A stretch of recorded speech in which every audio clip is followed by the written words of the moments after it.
నమస్తే నేను Sanjana welcome to special drive. తెలంగాణలో మరో కీలక పరిణామానికి రంగం సిద్ధమైంది. బీఆర్ఎస్ కు చెందిన ఎమ్మెల్యేలను కాంగ్రెస్ లో చేర్చుకునే ప్రతిపాదన మరోసారి తెరపైకొచ్చింది. దీనిపై ఢిల్లీ స్థాయిలో సీరియస్ గా సంప్రదింపులు జరుపుతున్నట్టు తెలిసింది. అయితే కొన్ని ప్రతిపాదనలపై ఇరు వర్గాల మధ్య కూడా అంతర్గతంగా చర్చలు నడుస్తున్నట్లు సమాచారం. బీఆర్ఎస్ ఎల్పీని కాంగ్రెస్ లో విలీనం చేసేందుకు ఇప్పటికే పార్టీ మారిన వారితో కలిపి 26 మంది అవుతామని, అందుకే తమకు 4 మంత్రి పదవులు ఇవ్వాలని బీఆర్ఎస్ కు చెందిన శాసనసభ్యులు కాంగ్రెస్ అధిష్టానానికి షరతు విధించినట్లు విశ్వసనీయ వర్గాల సమాచారం.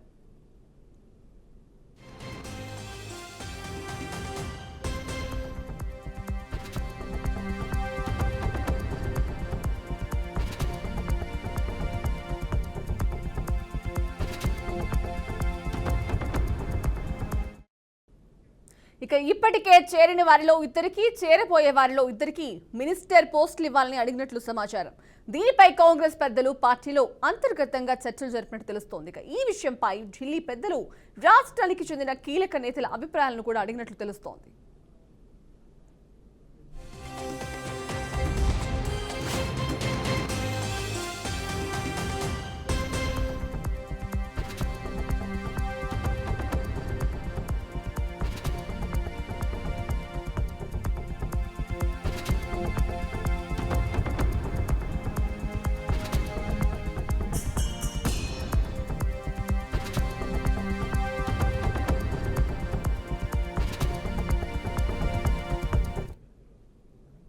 బీఆర్ఎస్ కు చెందిన 38 మంది శాసనసభ్యుల్లో ఇప్పటికీ 10 మంది అధికార కాంగ్రెస్ పార్టీలో చేరారు. అయితే ఫిరాయింపులపై బీఆర్ఎస్ న్యాయపరంగా పోరాడుతోంది.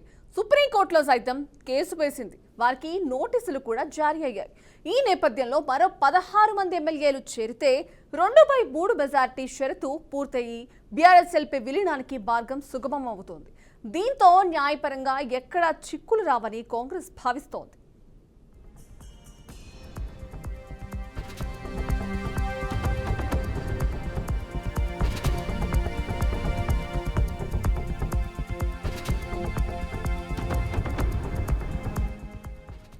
ఇక అంతేకాకుండా గతంలో జరిగిన అవమానానికి ప్రతీకారం తీర్చుకోవడంతో పాటు బీఆర్ఎస్ ఆత్మస్థైర్యం దెబ్బతీయొచ్చని ఆలోచిస్తోంది. ఇప్పటికే మండలి ఎన్నికల్లో పోటీ చేసేందుకు కూడా వెనుకబడిన గులాబీ పార్టీ రాబోయే స్థానిక సంస్థల ఎన్నికల వరకు మరింత దెబ్బతింటుందనే ఆలోచనలో ఉన్నట్లుగా తెలుస్తుంది. ఇక కనీసం పోటీ ఇచ్చే స్థాయిలో కూడా వారికి అభ్యర్థులు దొరకరని భావిస్తోంది. గ్రామ స్థాయిలో కారు పార్టీని పెకిలించవచ్చనే అంచనాలో కాంగ్రెస్ పార్టీ నేతలున్నట్లు సమాచారం. ఇక ఈ నేపథ్యంలోనే మరోసారి విలీనం చర్చలు తెరపైకొచ్చినట్టు తెలుస్తోంది.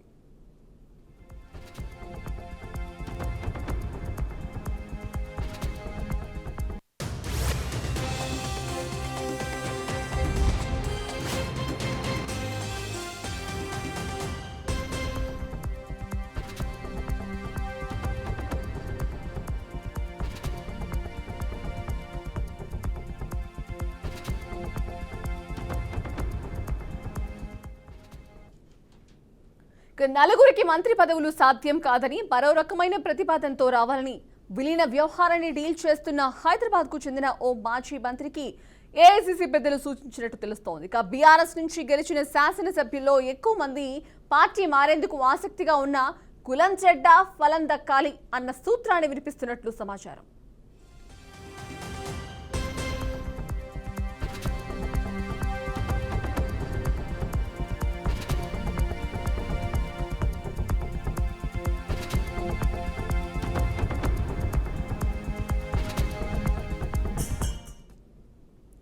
మరోవైపు తమకు ప్రాధాన్యమైన పోస్టులు, ఆర్థిక లావాదేవీలు, బిల్లులు తదితర ఇవ్వాలని కొందరు షరతు పెట్టినట్లు చర్చ జరుగుతోంది. పార్టీలో చేరాలనుకునే వారిలో గ్రేటర్లో ఒకరిద్దరు తప్ప అందరూ ఆసక్తిగానే ఉన్నట్టు తెలుస్తోంది. గ్రేటర్ తర్వాత మెదక్ జిల్లాలోనే అత్యధిక ఎమ్మెల్యేలు గెలిచారు. అక్కడి నుంచి గెలిచిన వారిని గ్రేటర్ కు చెందిన ఓ మాజీ ఎమ్మెల్యే డీల్ చేస్తున్నట్లు సమాచారం. ఇక అక్కడి వారిలో 3 మినహా మిగిలిన వారందరూ ఓకే అయినట్లు తెలుస్తోంది. ఇక హైదరాబాద్ జిల్లాలో ఒకరు మినహా మిగతా వారంతా కూడా కాంగ్రెస్ లో జాయిన్ అయ్యేందుకు ఓకే అయినట్లు చర్చ జరుగుతోంది.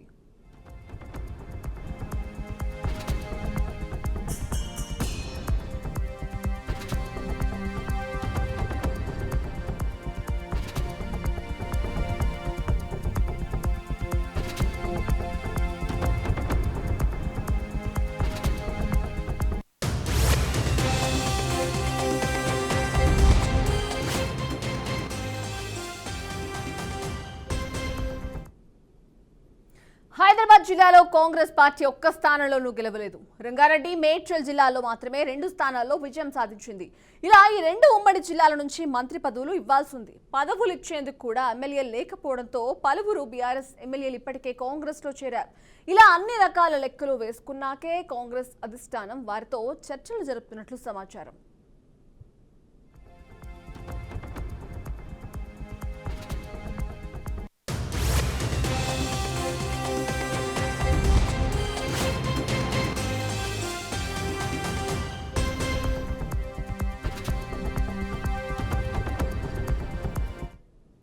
జిల్లాలకు ప్రాతినిధ్యం, అదే సమయంలో విలీనం ద్వారా న్యాయ సమస్యలకు చెక్ పెట్టడం, ప్రత్యర్థి పార్టీ ఆత్మస్థైర్యం దెబ్బతీయడం, బలహీనపరచడం, ఇలా బహుముఖ వ్యూహంతో కాంగ్రెస్ పెద్దలున్నట్లుగా సమాచారం. గతంలోనే కాంగ్రెస్ లోకి కొందరొచ్చేందుకు సుముఖత చూపిన పూర్తి స్థాయిలో చర్చలు, సంప్రదింపులు ముందుకు సాగలేదని సమాచారం.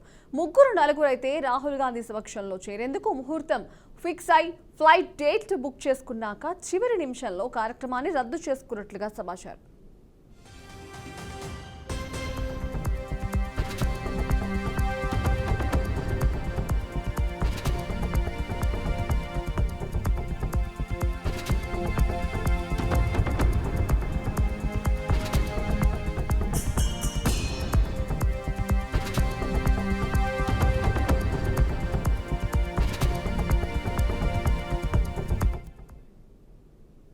ప్రస్తుతం 6 మంత్రివర్గంలోని తీసుకునే వెసులుబాటు ఉంది. లోక్సభ ఎన్నికల తర్వాత నుంచి మంత్రివర్గ విస్తరణపై చర్చ జరుగుతున్నా ఏకాభిప్రాయం కుదరకపోవడంతో ముందుకు సాగడం లేదు.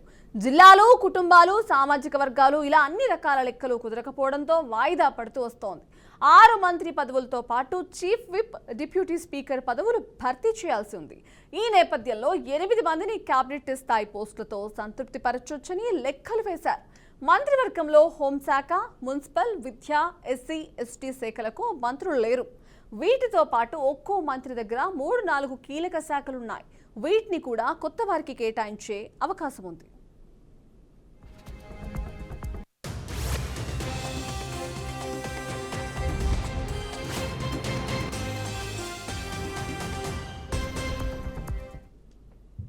ఇక ఈ నేపథ్యంలో మంత్రివర్గ విస్తరణ చేయాలని చాలా కాలంగా తీవ్ర ప్రయత్నాలు జరుగుతున్నా కూడా ఫలించడం లేదు.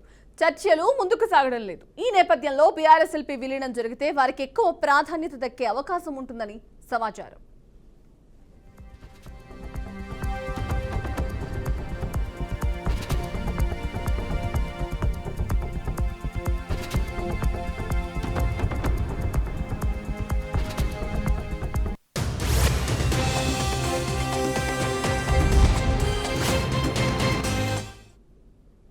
బీఆర్ఎస్ కు చెందిన ఎమ్మెల్యేలు కాంగ్రెస్ లో చేరగానే మరికొందరు ఎమ్మెల్సీలు సైతం పార్టీ బార్నున్నట్టు తెలుస్తోంది. వచ్చే నెలలో ఎమ్మెల్సీ కోటాలో 5 ఎమ్మెల్సీ స్థానాలు ఖాళీ కానున్నాయి. వీటన్నిటినీ కైవసం చేసుకునేందుకు విలీనం ద్వారా మార్గం సుగమం అవుతుందని భావిస్తున్నట్లుగా తెలుస్తోంది. దీంతో మండలిలో బీఆర్ఎస్ బలం గణనీయంగా పడిపోయి అక్కడ సైతం తక్కువ మంది సభ్యులుంటే విలీనానికి సులువవుతుందని కాంగ్రెస్ నేతలు అంచనా వేస్తున్నారు. ఇలా గతంలో జరిగిన అవమానానికి ప్రస్తుత కాంగ్రెస్ ప్రభుత్వం బీఆర్ఎస్ పై ప్రతీకారం తీర్చుకోవాలని భావిస్తున్నట్టు తెలుస్తోంది.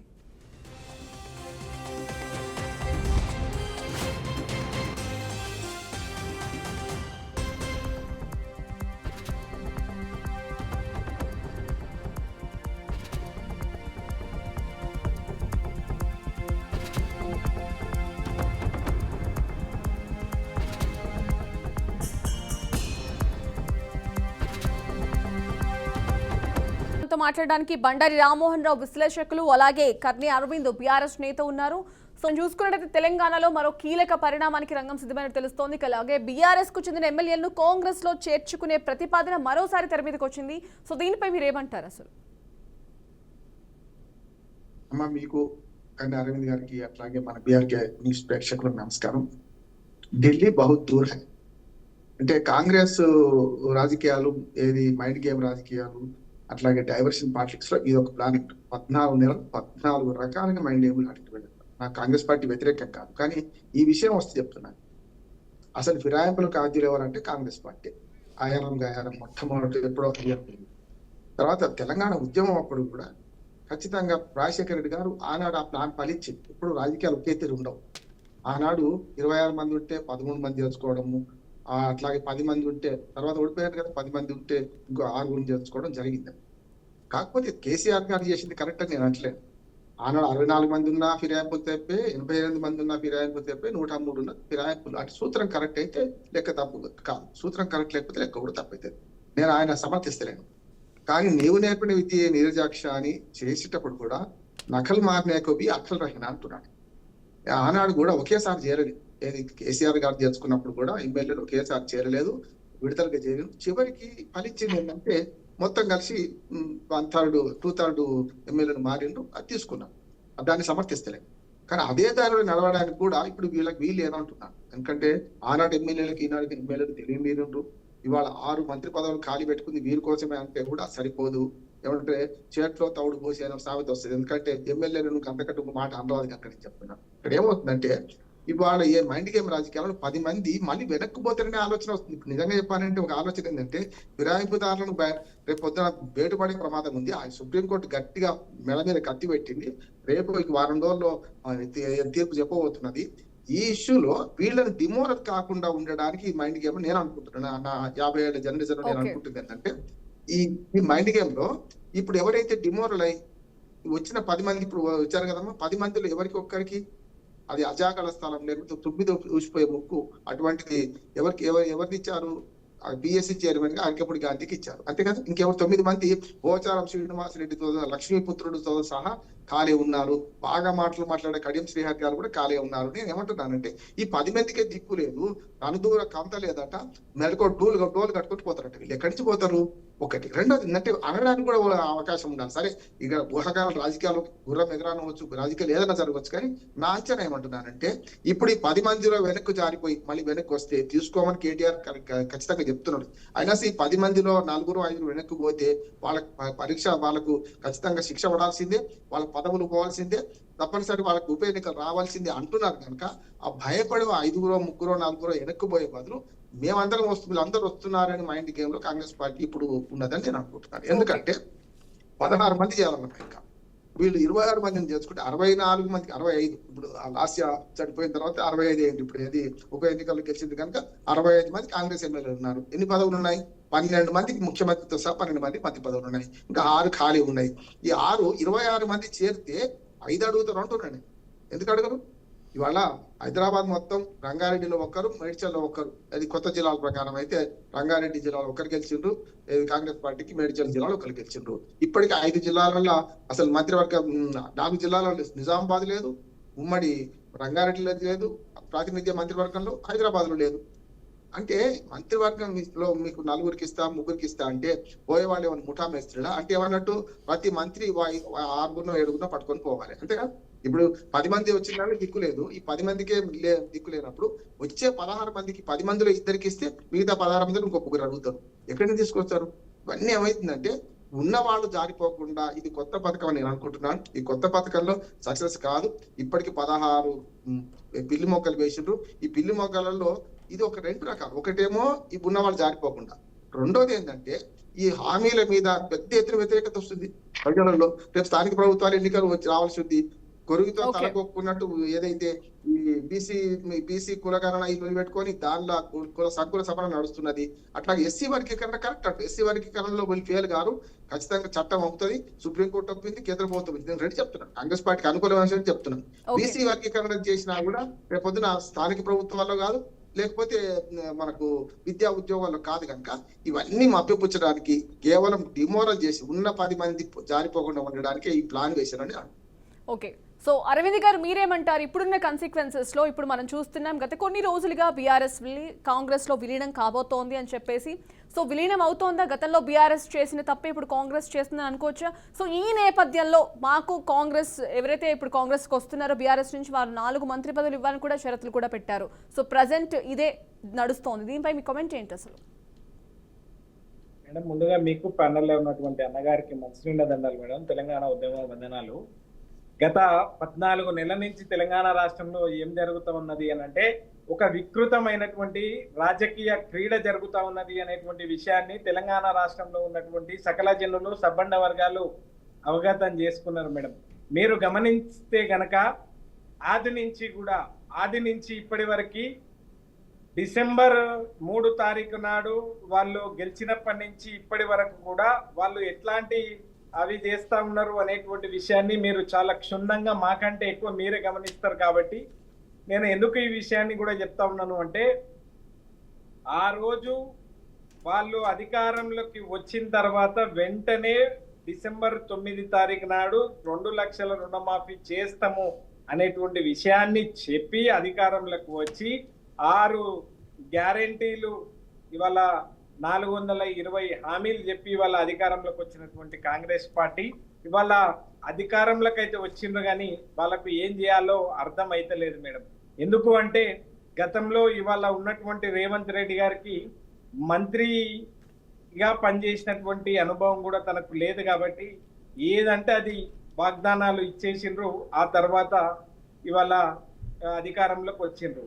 ఇవాళ అధికారంలోకి వచ్చిన తర్వాత తెలంగాణ ప్రజలందరూ కూడా ఇవాళ నిజంగా కేసీఆర్ గారు రైతు బంధు ఇస్తా ఉన్నాడు, కేసీఆర్ గారు కళ్యాణ లక్ష్మి ఇస్తా ఉన్నారు, కేసీఆర్ కిట్ ఇస్తా ఉన్నారు. ఇవాళ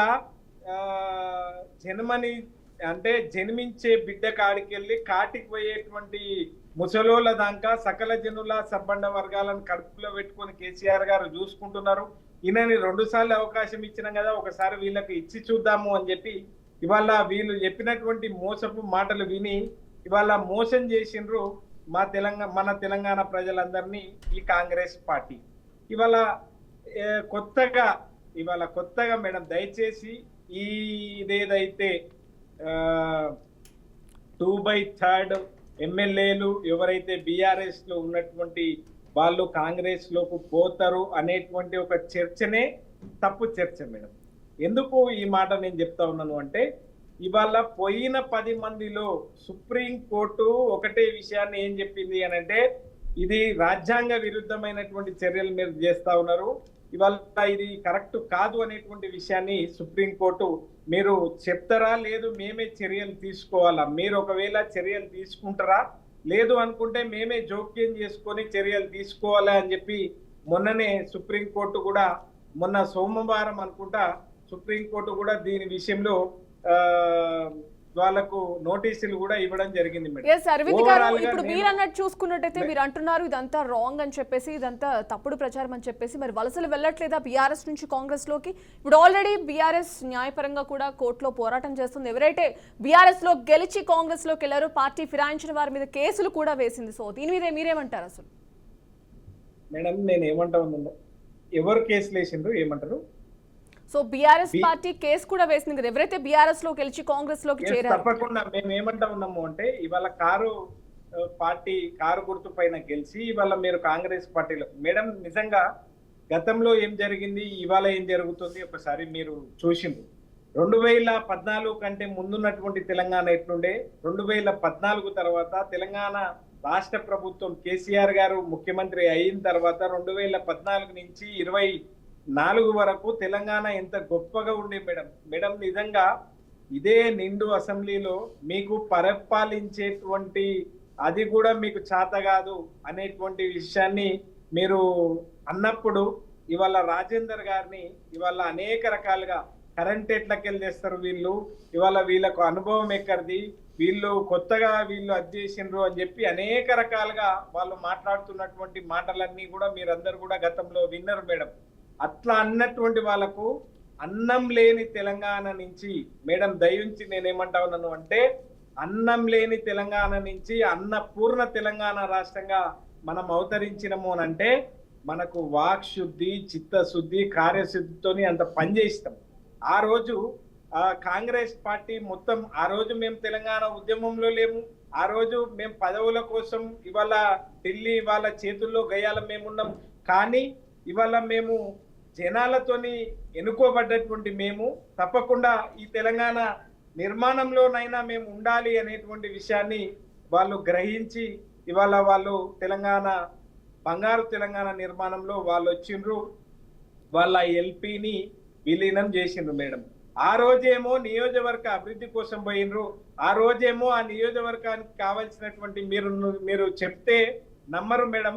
ఎర్ర బస్ నుంచి ఎలక్ట్రిక్ బస్ వరకు, ఎలక్ట్రిక్ బస్ నుంచి ఎయిర్ బస్ వరకు, టైల్స్ నుంచి టెక్స్టైల్స్ వరకు, మ్యాప్స్ నుంచి యాపిల్ మ్యాప్స్ వరకు గమ్యస్థానం హైదరాబాదు తెలంగాణ అనేటువంటి పద్ధతులనేమో కేసీఆర్ గారు తెస్తే, ఇవాళ ఈయన వచ్చినటువంటి కంపెనీలు అన్ని కూడా పక్క రాష్ట్రాలకు పోతున్నటువంటి నేపథ్యాలన్నీ కూడా మీరు చూస్తా ఉన్నారు.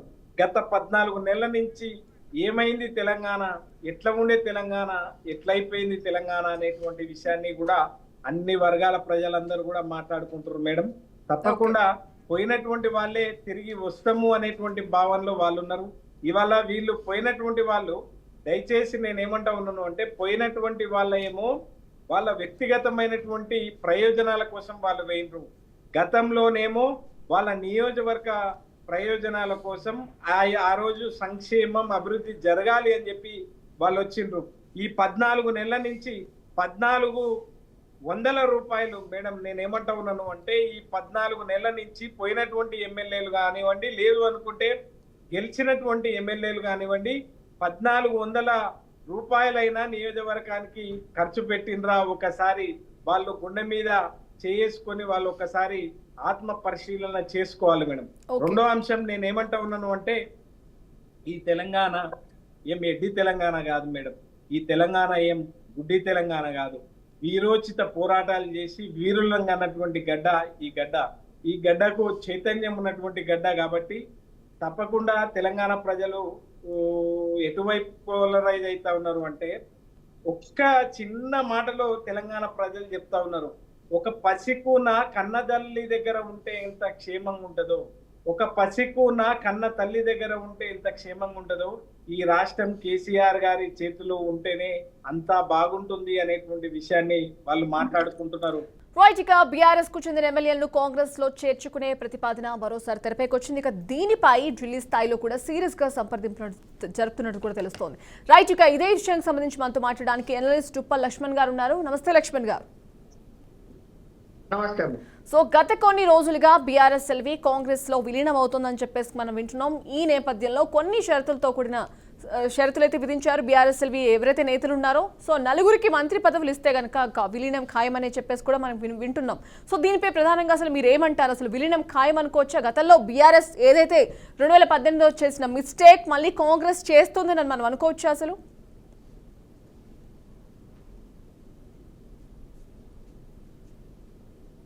కాంగ్రెస్ మిస్టేక్ చేసేది ఏమిటమ్మా, గతంలో బీఆర్ఎస్ పార్టీ చేసింది కాంగ్రెస్ వాళ్ళని సిఎల్పిని విలీనం చేసుకొని. కాంగ్రెస్ పార్టీ ఇప్పుడు ఏం ఆలోచిస్తున్నది, వాళ్ళకి మెజారిటీ అయితే ఉంది, పూర్తి మెజారిటీ రావాలని అనుకోవటం అన్నది ఎప్పుడు వస్తుందంటే కాంగ్రెస్ పార్టీ చీలిక వస్తున్నది ఏమని అనేటువంటి ఆలోచన ఉంటే గనక అప్పుడు ఆలోచిస్తారు ఏదైనా జరుగుతుందేమో, కొంతమంది బయటికి వెళ్ళిపోతారేమో అని. సరే, ఇప్పుడు మామూలుగా అయితే బీఆర్ఎస్ పార్టీ నుంచి ఒక 10 మంది కాంగ్రెస్ పార్టీ వైపు వెళ్ళారు. అది కోర్టు వరకు వెళ్ళింది. కోర్టులో మరి తుది నిర్ణయం ఏం తీసుకుంటుందో కోర్టు దాన్ని బట్టి కూడా ఉంటుంది. స్పీకర్ ఆలస్యం చేస్తున్నారు, సో దాని మీద కూడా కోర్టు కామెంట్ చేసింది, చూడాలి. అయితే ఏంటి అంటే, ఫిరాయింపుల చట్ట ప్రకారం 2/3 మెజారిటీ ఉన్నటువంటి ఈ శాసనసభ్యులు వాళ్ళ పార్టీని మొత్తం తీసుకెళ్లేటదే లెజిస్లేటివ్ పార్టీని విలీనం చేయొచ్చు. మెజారిటీ అంటే ఇంకా వాళ్ళకు 16 మంది కావాలి. సో అంటే ఇప్పుడున్న కాన్సిక్వెన్సెస్ ప్రకారం వచ్చే ప్రయత్నాలు చేస్తున్నట్టు వార్తలు వస్తున్నాయి. సో లక్ష్మణ్ గారు, ఇప్పుడున్న కాన్సిక్వెన్సెస్ ప్రకారం బీఆర్ఎస్ ఎల్పీ విలీనం జరుగుతుందని మనం అనుకోవచ్చు అంటే రకరకాల ప్రతిపాదనలు తెర మీదకి వస్తున్నాయి కదా.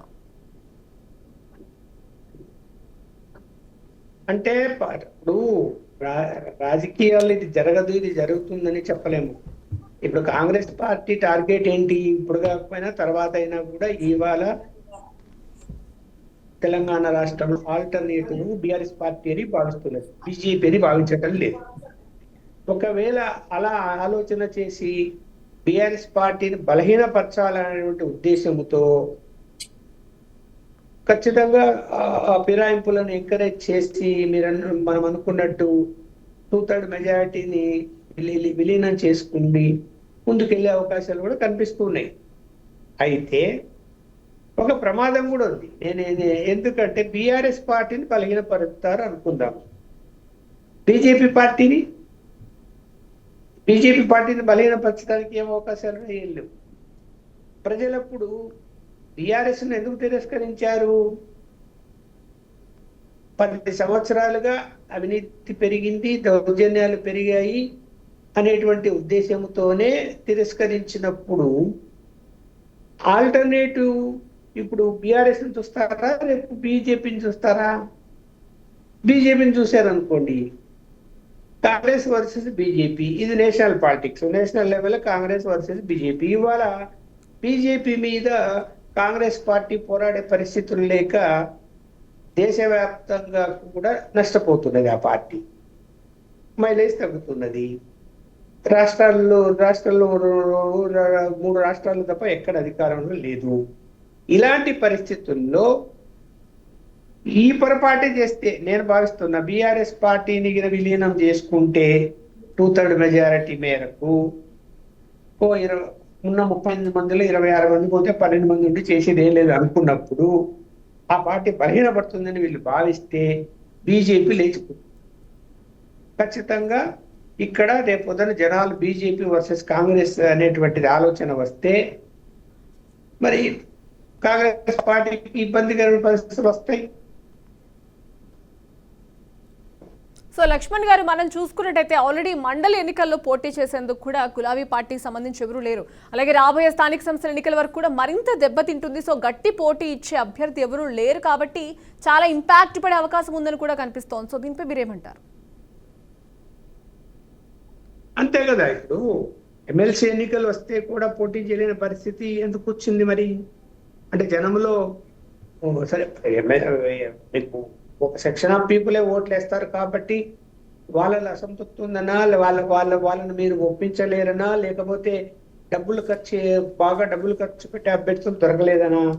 ఎందుకు తప్పుకున్నారు? తప్పుకోవడం వల్ల ఇవాళ ఏం చెప్తున్నది కాంగ్రెస్ పార్టీ?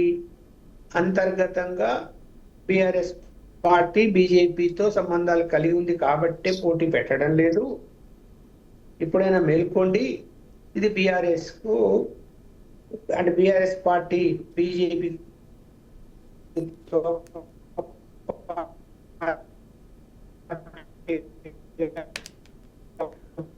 ఓకే లక్ష్మణ్ గారు, మీ వాయిస్ కట్ అవుతోంది. సో ఇదే అంశంపై మనతో మాట్లాడడానికి తాడూరి శ్రీనివాస్ బీజేపీ నేత ఉన్నారు. నమస్తే శ్రీనివాస్ గారు. నమస్తే అండి. సో మనం చెప్పండి. లక్ష్మణ్ గారు, మీ వాయిస్ కట్ అవుతుంది. యాక్చువల్ గా సిగ్నల్ ప్రాబ్లం అనుకుంటా. సో శ్రీనివాస్ గారు, మనం చూసుకున్నట్టయితే గత కొన్ని రోజులుగా మనం చూస్తున్నాం బీఆర్ఎస్ ఎవరైతే బీఆర్ఎస్ లో గెలిచి కాంగ్రెస్ లోకి వెళ్ళిన నేతలు చాలా మంది ఉన్నారు. ఈ నేపథ్యంలో అసలు బీఆర్ఎస్ మనుగడే కష్టం అని చెప్పేసి కూడా మాట వినిపిస్తోంది. సో బీఆర్ఎస్ విలీనం ఖాయం అని అనుకోవచ్చా? ఇప్పుడు 2-3 విషయాలు ఇక్కడ మనం గమనంలోకి తీసుకోవాలి. చెప్పండి. ఎవరు దేంట్లో పుడితే దాంట్లోనే వస్తారన్నట్టు, ఏ ఆయుధం పడితే ఆ ఆయుధంతోనే తనకు బలి అవుతారని మనం గతంలో చూసినాం. అంటే ఒక టెర్రరిస్ట్గా మారిన టెర్రరిస్ట్లోనే పోతారు, ఒక తుపాకీ పట్టినోడు తుపాకీతోనే పోతాడు, ఇట్లా అనేక రకం అవినీతిలో మునిగిన వాళ్ళు అవినీతితో. సో అనే నానుడి ఉంది. నేను అంటాను ఇది బ్రోకెన్ బోట్. ఇది బీఆర్ఎస్, కాంగ్రెస్ ఏమో సింకింగ్ షిప్. ఈ రెండు కలిస్తే ఏమవుతుందని అడిగితే నేనేం చెప్పాలి? Congress sinking ship, broken boat ఏమో బీఆర్ఎస్. ఆ రెండు కొలిస్తే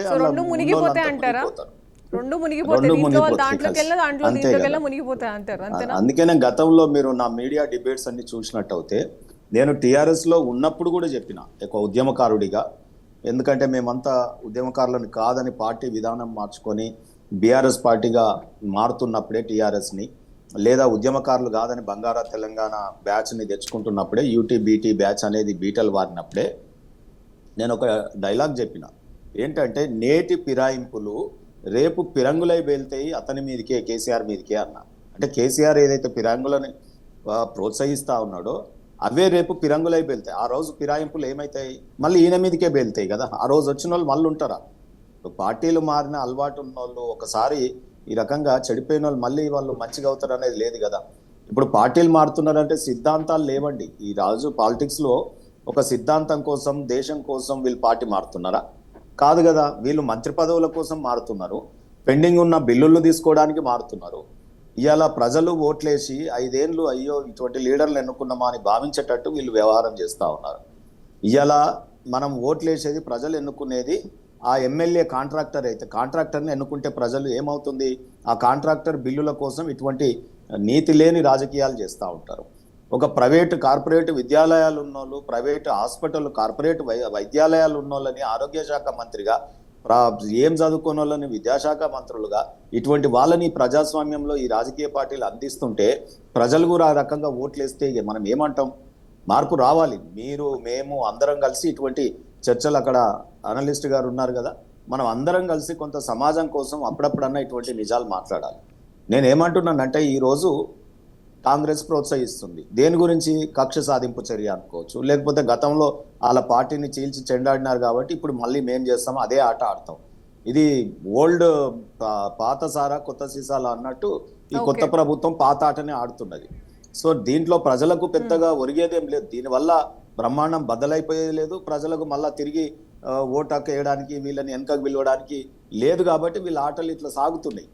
ప్రజలు కనుక రికాల్ చేసేటటువంటి కెపాసిటీ ఉంటే అయ్యా నేను ఈ గుర్తుకు ఓటేసిన, నువ్వు గెలిచినావు, తర్వాత నువ్వు మారిపోయినావు కాబట్టి మళ్ళీ నేను తిరిగి ఎన్నుకునే అవకాశం నాకు కావాలి అని చట్టంలో ఉంటే గనక ఇటువంటి ఫిరాయింపుదారులకు తగిన బుద్ధి చెప్పడానికి వీలవుతుంది.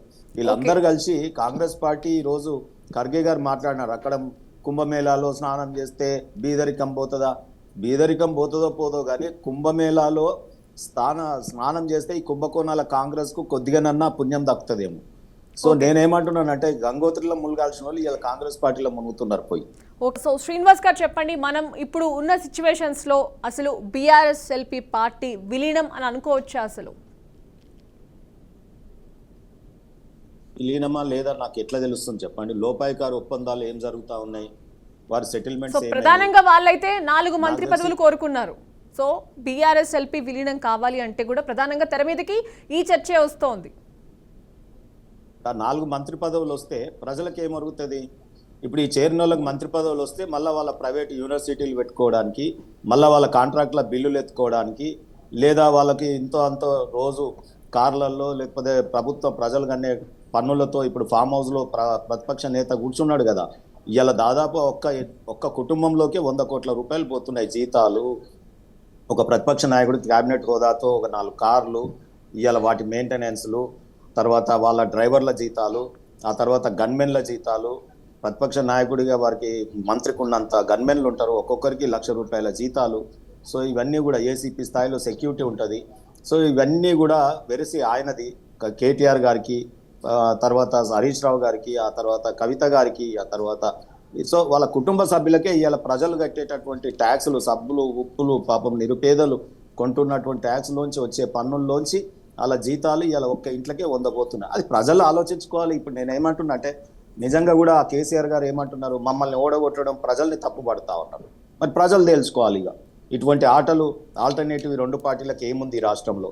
కాంగ్రెస్ బీఆర్ఎస్ వ్యవహరిస్తున్న తీరుకు నిరసనగా ఇంకో పార్టీ లేదు. ఇప్పుడు కాంగ్రెస్ ప్రభుత్వం ఏదైతే ఉందో బీఆర్ఎస్ కి నష్టం చేయాలని చెప్పేసి చూస్తుంది. బట్ ఇక్కడ నష్టపోయేది ప్రజలు కదా, పార్టీకి కాదు కదా నష్టం. ఇప్పుడు పార్టీలోంచి దాంట్లోంచి దీంట్లోకి మారినా కూడా నష్టపోయేది ప్రజలే కదా. అదే అంటున్నా కదా నేను, ప్రజాస్వామ్యం నష్టపోతుంది, ప్రజాస్వామ్యం పరిహసింపబడుతుంది. ప్రజాస్వామ్యం ఆ రోజు మహాభారతంలో ఒక ఘట్టాన్ని అందరూ పదే పదే ఒల్లవేస్తారు. ఏది? ఆమె వస్త్రాపహరణం గురించి, ద్రౌపది వస్త్రాపహరణం గురించి. అదొక పెద్ద ఆ మహాభారతం అనే నిఘంటువులో అదొక పార్ట్ చాలా స్పార్కింగ్ ఉంటుంది. సో అట్లా ప్రజాస్వామ్యంలో ఏంటి? ప్రజాస్వామ్యం పరిహసింపజేయడం ఇటువంటి ఫిరాయింపులతో. దీన్ని చట్టాలు తెచ్చింది ఎవరో కాదు, వారి రాజీవ్ గాంధీ గారు ఈ ఫిరాయింపులు ఉండకూడదని ఒక చట్టాన్ని తెచ్చినారు. అది టీత్లెస్ యాక్ట్ తెచ్చినారు. సో దానికి ఈ ఆటలు సాగుతూ ఉన్నాయి. సుప్రీంకోర్టు ఈరోజు స్పీకర్లని లెజిస్లేచర్లోకి ఎంటర్ అయ్యేటటువంటి న్యాయ వ్యవస్థకు అవకాశం ఎవరిస్తున్నారు? వీరు విధానాలు ఇస్తున్నాయి. ప్రజాస్వామ్యంలో ప్రజలు ఎన్నుకున్న ప్రభుత్వాలు లేదా ప్రజలు ఎన్నుకున్న నాయకులు ప్రభువులు కాదు, ప్రజలే ప్రభువులు ఇక్కడ అని అంటాం మనం. సో ఆ రకంగా లేదు. ఇప్పుడు వేరే వ్యవస్థలు దీంట్లో లెజిస్లేచర్లో కూడా వచ్చే ప్రమాదం కూడా ఉంది. అంటే ప్రజాస్వామ్యం ఇటువంటి చేష్టల వల్ల కుప్పగూలిపోయే ప్రమాదం ఉంటుంది. సో అందుకనే నేనేమంటున్నా అంటే ఇది నిజంగా కూడా ప్రజలు గట్టిగా తేల్చుకోవాల్సినటువంటి సమయమే ఇవాళ. అందుకే కదా మమ్మల్ని ఆల్టర్నేటివ్గా తెలంగాణ రాష్ట్రంలో, ఇంత చిన్న రాష్ట్రంలో 8 మంది ఎంపీలు మాకు మొన్న రావడం, జరిగింది. ప్రజలు కూడా ఆలోచిస్తున్నారు ఆల్టర్నేటివ్ మెకానిజం. ఈ బీఆర్ఎస్ కాంగ్రెస్ ఆడుతున్నటువంటిది ఏదో పెద్ద గేమ్, నేను లేస్తే కొడతా చూడు అని ఆయన అంటాడు ప్రతిపక్ష నాయకుడు, నువ్వు రా బయటికి అని ఈయన అంటాడు. ఈ డబ్ల్యూడబ్ల్యూ గేమ్ చూసి ప్రజలకు ఇది ఉట్టుట్టి గేమ్, ఇది ఆడుతున్నారు, ప్రజలు లేదనుకుంటున్నారు అని చెప్పే చాలా ఈ రోజు ప్రజలు ఒక నిర్ణయానికి వచ్చి ఆల్టర్నేటివ్ ని మెకానిజం ని ఎన్నుకుంటున్నారు. దాంట్లో భాగంగా రేపు రాబోయే కాలంలో బీజేపీ వస్తుంది, ఇక్కడ రాష్ట్రంలో కేంద్రంలో వస్తుంది. అప్పుడు వీళ్ళ చట్టాలన్నీ కూడా మారుతాయి, వీళ్ళటువంటి సంగతులన్నీ కూడా బయటపడతాయి. ఓకే లక్ష్మణ్ గారు మీరు చెప్పండి. సో గతంలో మంత్రులుగా పనిచేసి బీఆర్ఎస్ లో మంచి పొజిషన్ లో ఉన్న మంత్రులు చాలా మంది ఉన్నారు. వారిని పక్కకు పెట్టి కాంగ్రెస్ నుంచి వలస తీసుకొచ్చి, ఇప్పుడు బీఆర్ఎస్ నుంచి వలస కాంగ్రెస్ లోకి తీసుకొచ్చి వారికి మంత్రి పదవులు ఇస్తారు, కట్టబెడతారని మీరు ఎలా అనుకుంటారంటే ఏ విధంగా తీసుకోవచ్చు? అసలు మనం ఇస్తారని అనుకోవచ్చా, ఎక్స్పెక్ట్ చేయొచ్చా? వచ్చే వాళ్ళు మంత్రి పదవులు ఆశించకుండా ఎవరు ఉండరు. ఈ కాలం అలా ఉన్నది. అధికారం అనేది చేతిలో ఉండాలి కాబట్టి డిమాండ్ చేస్తారు. కాకపోతే కాంగ్రెస్ పార్టీకి ఇక్కడ అంత అత్యవసరం అయితే ఏమీ లేదు. అప్పుడు 64 మంది గెలిచారు, ఇంకో 10 మంది వచ్చారు. ఆ 10 మంది కోటి నిర్ణయం తీసుకుంటుంది. ఆ 10 మంది లేరు అనుకున్నా కూడా వాళ్ళకి అభద్రతా భావం ఏముంది? కాంగ్రెస్ 64 మంది ఉన్నప్పుడు ఏ ఇబ్బంది లేదు. కాకపోతే ఏంటి, కాంగ్రెస్ పార్టీ బట్ ఇక్కడ కాంగ్రెస్ పార్టీ మెయిన్ ఇంటెన్షన్ ఏంటంటే బీఆర్ఎస్ పార్టీని బలహీనపరచడం. సో ఎన్నికల్లో ఎవరు కూడా సరైన అభ్యర్థి లేకపోతే, పోటీ లేకపోతే బీఆర్ఎస్ మనుగడ లేకుండా చేద్దామని కాంగ్రెస్ ఇంటెన్షన్ లా కనిపిస్తోంది. అదే నేను ఇందాక చెప్పింది కూడా అదే.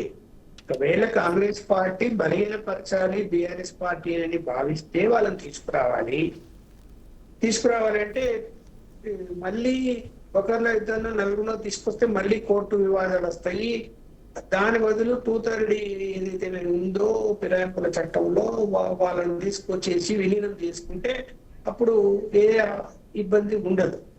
అయితే మరి కాంగ్రెస్ పార్టీలో ఇప్పటికే 15 మంది నుంచి 20 మంది దాకా రేవంత్ రెడ్డి గారి యొక్క పరిపాలన మీద, ఆయన యాటిట్యూడ్ మీద, ఆయన ఏది చెప్పినా మా మాట వినటం లేదు అనేటువంటి ఉద్దేశంతో రహస్య సమావేశాలు జరుపుకొని మరి వ్యతిరేకత అక్కడ కనిపిస్తున్నది కదా. అలాగే కొంతమంది ముఖ్యమంత్రి పదవిని కూడా ఆశిస్తున్నారు కాంగ్రెస్ పార్టీలో. సీనియర్లను కాదని, పార్టీని నమ్ముకున్న వాళ్ళని కాదని, ఇతర పార్టీల నుంచి వచ్చినటువంటి రేవంత్ రెడ్డి గారికి అంత పెద్ద పదవి ఇవ్వాలన్నా అన్నది కూడా కాంగ్రెస్ పార్టీలో చర్చ నడుస్తుంది. ఇలాంటి పరిస్థితుల్లో మరి కాంగ్రెస్ అధిష్టానం ఇంపార్టెంట్ ఇక్కడ. రేవంత్ రెడ్డి ఏం ఆలోచించినా, లేకపోతే పిసిసి ప్రెసిడెంట్ ఏం ఆలోచించినా అధిష్టానం ఆలోచన వేరే విధంగా ఉంటది. మరి వాళ్ళు ఎంకరేజ్ చేస్తారా బీఆర్ఎస్ పార్టీని ఫిరాయింపుల చట్టం పరిధిలో తీసుకొచ్చి మీరు 230 మెజారిటీ రండి ఊరికి ఎందుకు వస్తారు? సో లక్ష్మణ్ గారికి ప్రాపర్ సిగ్నల్ లేదు, వాయిస్ కట్ అయిపోతుంది. సో శ్రీనివాస్ గారు మీరు చెప్పండి. సో ఫైనల్ గా మనం ఏం ఎక్స్పెక్ట్ చేయొచ్చు? సో కాంగ్రెస్ లో అన్ని మంత్రి పదవులు ఏవైతే ఉన్నాయో వాటి అన్ని డిపార్ట్మెంట్స్ కి కూడా ప్రాపర్ మంత్రులు లేరు. ఈ నేపథ్యంలో వీరిని తీసుకుని మంత్రివర్గ విస్తరణ చేసే ఛాన్సెస్ కూడా ఉన్నాయని అనుకోవచ్చా మనం? అవి ఆపి పెట్టిందే మంత్రుల్ని ఇన్ని రోజులు లేకుండా. మీకు 2 తేడా ఉండదు కాంగ్రెస్ బీఆర్ఎస్. నేను పదే కంపేర్ చేస్తాను, 2 ఒకటే. ఇది పార్టీలు మారంగానే ఇదేదో రంగు మారుతుందనో, లేకపోతే వీళ్ళ బీఫామ్ మారుతుందనో, రేపు ప్రజల్ని మళ్ళీ ఓటు అడగాల్సి వస్తుందనో ఏమీ లేదు. నిర్లజ్జగా చేరుతా ఉన్నారు. అయితే ఇక్కడ మనం గమనించాల్సింది ఏంటంటే వీళ్ళు పార్టీ ఇప్పుడు నేను ఇంకా అంటే మన డిబేట్ని కొంత జనరంజకంగా హ్యూమరస్ గా చెప్పడానికే నేను ఈ జోకులన్నీ చెప్తా ఉన్నాను. కాంగ్రెస్ పార్టీ ఇప్పుడు లాస్ట్ రిజార్ట్ ఫర్ ఏమంటారు స్కౌండ్రల్ అనొచ్చు, లేకపోతే వీటిని రంగులు మార్చే ఊసర వేలులకు అదొక జూ లాగా మారిపోయింది. ఇప్పుడు దాన్ని ఏమైనా అనుకోవచ్చు, అదొక లేక్ లాగా మారిపోయింది. ఇవన్నీ ఊసర వేలులే కదా ఇప్పుడు మారేటి అన్ని రంగులు మార్చేది. దాంట్లోకి పోతే ఏమవుతుంది, ఇప్పుడు పింక్ కలరు 3 జెండాలు అవుతుంది, దాంట్లోకి వెళ్ళి దీంట్లోకి వస్తే పింక్ అవుతుంది. సో ఈ 2 గతంలో ఇవి పింక్ అయినాయి, గతంలో 3 జెండాలు ఉండి పింక్ అయినాయి. ఇప్పుడు మళ్ళా పింక్ నుండి మళ్ళా 3 కలర్లకు పోతున్నారు, కాంగ్రెస్ కలర్లకు పోతున్నారు. అయితే నేనేమంటానంటే ఇలా రాజీవ్ గాంధీ వారి నాయకుడి యొక్క ఆశయాలకే తిలోదకాలు ఇస్తున్నారు వీళ్ళు. ఇవాళ అసెంబ్లీలో అక్కడ గాంధీ బొమ్మను చూసి రేపు మొక్కి లోపలికి ఎట్లెళ్తారో వీళ్ళకి అర్థం కాదు అసలు. వీళ్ళకి ఏమన్నా అంటే ఈరోజు మీరు ఒకటి గమనించండి, బీఆర్ఎస్ పార్టీ వారి నాయకుడు కూడా ఆ రోజు ఇది ఆట వారు ఏమంటారంటే 61 మంది గేమ్ అండి ఇది. కేసీఆర్ కైనా గవర్నమెంట్ వీళ్ళకైనా 61 మంది గెలిచినాక ఏమవుతుందంటే 100 మందిని చేసుకుంటారు. దేనికి అంటే ఇప్పుడు ఈయన నేను చూసినవా, నేను మామూలు దెబ్బ కొట్ట కదా, మళ్ళీ పెద్ద దెబ్బ కొడతా అని సుప్రీంకోర్టులో వీళ్ళని డిస్క్వాలిఫై చేస్తున్నారు. వీళ్ళని వచ్చిన వాళ్ళని మరి డిస్క్వాలిఫై చేయకుండా ఆపుకోవాలంటే వీళ్ళకున్న మార్గం ఏంటి? పార్టీని విలీనం చేసుకోవాలి, ఇంకా కొంతమంది కావాలి, తప్పని పరిస్థితులు. సో ఆ రకంగా క్రియేట్ చేసుకున్నారు. ఆ రోజే ఉన్న 10 మందిని కూడా తీసుకోకుండా ఉండి ఉంటే, లేకపోతే కండువాలుగా కప్పిపోయి ఉంటే, లేకపోతే ఈ రకంగా ఉండి ఉంటే కొంత ఉండేది. కానీ ఇప్పుడు వాళ్ళకు కూడా అనివార్య పరిస్థితులు అయినాయి. అందుకే ఇంతకుముందు అన్నట్టు ఇద్దరు కలిసి మునిగే రోజులు దగ్గర పడ్డాయి. రాబోయే కాలంలో మొన్న ఎంపీ ఎలక్షన్స్ లో ఏ రకంగా అయిందో రేపు రాబోయే కాలంలో కూడా అది అవుతుంది. నేను ఇక్కడ మీకు చెప్పొచ్చేది ఏంటంటే, ఈ ఫిరాయింపులోని ఈ రెండు కూడా ఇది వింతనైతే ఏం కాదు, ఇది వింత కాదు. ఇది వీరి యొక్క వికృత క్రీడలు ఆడుతున్నటువంటి ఈ వికృత చేష్టలు, ఈ వికృత రూపాలు కలిగిన ఈ రెండు పార్టీలు ఈ రాష్ట్రంలో ఈ రకమైన ఆటలు కొనసాగిస్తూనే ఉంటాయి. కేసీఆర్ కూడా ఇప్పుడు ప్రజాకోణం కాదు, ప్రతిపక్ష నాయకుడు అయినాక ఫామ్ హౌస్ లో ఉన్నాడు అంటే ప్రజలు పడుతున్న బాధల మీద స్పందిస్తున్నాడా? స్పందించట్లేదు. ఆయన ఎట్లా ఎమ్మెల్యేలను డిస్క్వాలిఫై చేయాలి, బయటికి వెళ్ళాలి, కోర్టు నుండి ఒక తీర్పు రాగానే బయటికి సింహం లాగా బయటికి రావాలి, మళ్ళా సింహమాయ వచ్చి ఎవరిని తింటారో తెలియదు. సో ఈ రకమైనటువంటిది అన్నట్టు. రైట్, చర్చలో పాల్గొన్నందుకు థ్యాంక్ యూ శ్రీనివాస్ గారు, అలాగే ఉప్పల్ లక్ష్మణ్ గారు, థ్యాంక్ యూ సో మచ్ అండి. ఇది వాల్టి special drive. That's all for now. Keep watching BRK news, తెలుగుడి సత్తా.